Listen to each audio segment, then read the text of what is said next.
लेपाक्षी एक गांव जिसके नाम में ही एक कथा छुपी है। कहते हैं यही वो जगह है जहां जटायु सीता माता को बचाते हुए रावण से लड़ा था।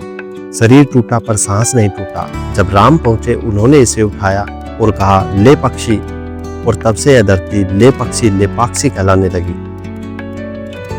दुनिया में सैकड़ों मंदिर होंगे पर लेपाक्षी एक ऐसा स्थान है जहां हर पत्थर एक रहस्य छुपाए बैठा है, जहां एक खंबा हवा में टंगा है, जहां 7 फन वाला नाग शिवलिंग की रक्षा करता है, जहां सीता माता के पांव के निशान आज भी दिखते हैं और जहां भगवान राम का नाम पत्थरों की सांसों में गूंजता है।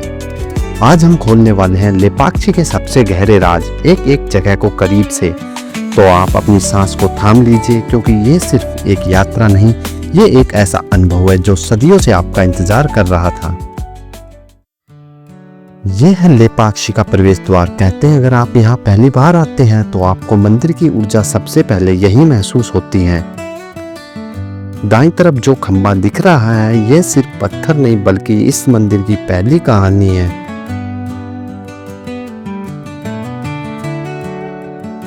यहीं से वास्तुकला का असली खेल शुरू होता है।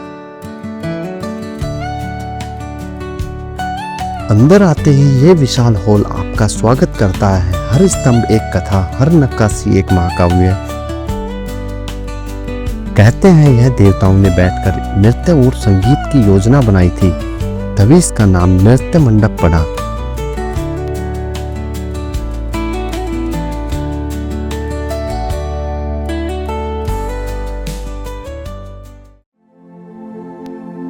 और अब लेपाक्षी का सबसे शक्तिशाली दृश्य यह है भगवान वीरभद्र शिव जी के रौद्र रूप का अवतार। ये मूर्ति इतनी विशाल है कि देखने वाले को एहसास होता है जैसे भगवान अभी भी पहरा दे रहे हों। ये मंदिर उनकी शक्ति से ही जीवित है। और अब वो रहस्य जिसने दुनिया के आर्किटेक्ट को भी हिला दिया है, ये है हैंगिंग पिलर, एक खंबा जो जमीन को छूता ही नहीं। कपड़ा आर पार चला जाता है पर इसकी मजबूती आज भी वैसे ही है। कौन सी तकनीक किसने बनाई, कैसे खड़ा है, आज तक कोई जवाब नहीं। बस यही लेपाक्षी का जादू है। अब आते हैं उस कला पर जिसको देखकर लगता है कि पत्थर ने खुद सांस ले ली हो। यह 7 फन वाला नाग जो शिवलिंग की रक्षा कर रहा है। पूरा नाग एक ही पत्थर से तराशा गया है, इतना बारीक, इतना परफेक्ट कि मानो पत्थर नहीं शक्ति का कोई जीव सामने खड़ा हो।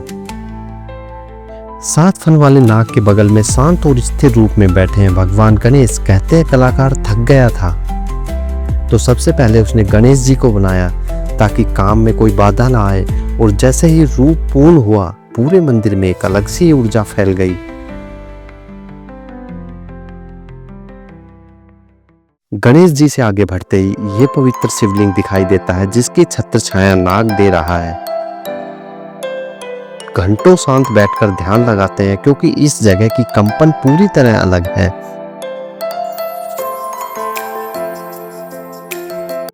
और अब लेपाक्षी का सबसे दर्द भरा कोना, यह है अधूरा मंडप। कहते हैं किसी वजह से काम बीच में ही रुक गया।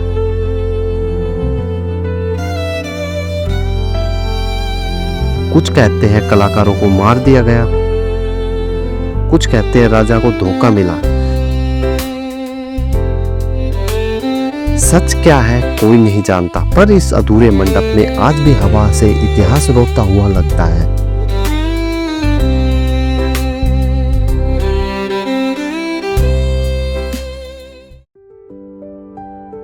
अब चलते हैं लेपाक्षी के सबसे सिनेमैटिक हिस्से।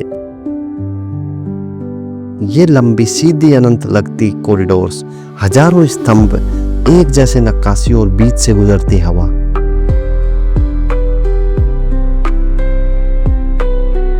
ये गलियारे जैसे आपको समय की सुरंग में ले जाती हैं। यहाँ चलते हुए बस एक ही आवाज सुनाई देती है, आपके कदमों की।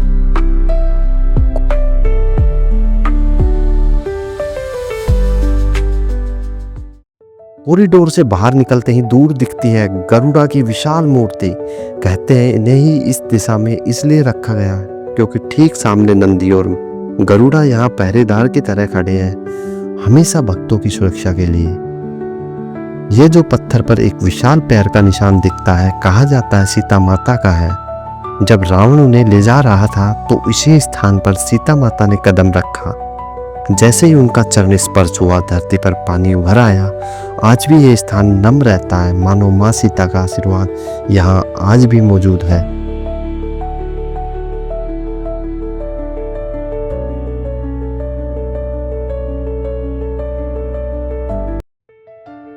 और अब लेपाक्षी की सबसे भव्य पहचान नंदी 25 फीट लंबा, 15 फीट ऊंचा, एक ही ग्रेनाइट पत्थर से तराशा गया।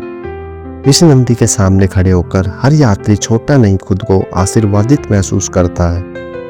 और सीधा सामने 1 किलोमीटर दूर शिवलिंग की दिशा में ये नंदी हमेशा नजर टिकाए बैठा है। यही इसकी महानता है। लेपाक्षी सिर्फ मंदिर नहीं, ये भारत की कला, शक्ति, इतिहास और आस्था का ऐसा प्रमाण है जिसे समय भी मिटा नहीं पाया। अगर आपने ये वीडियो यहाँ तक देखा है तो आप भी इस मंदिर का हिस्सा बन चुके हैं। ये था लेपाक्षी का सच, उसकी कहानियाँ, उसका रहस्य। अगला कदम आपका है। कभी यहाँ आए और इन्हें अपनी आंखों से देखें। मिलते हैं अगली यात्रा में।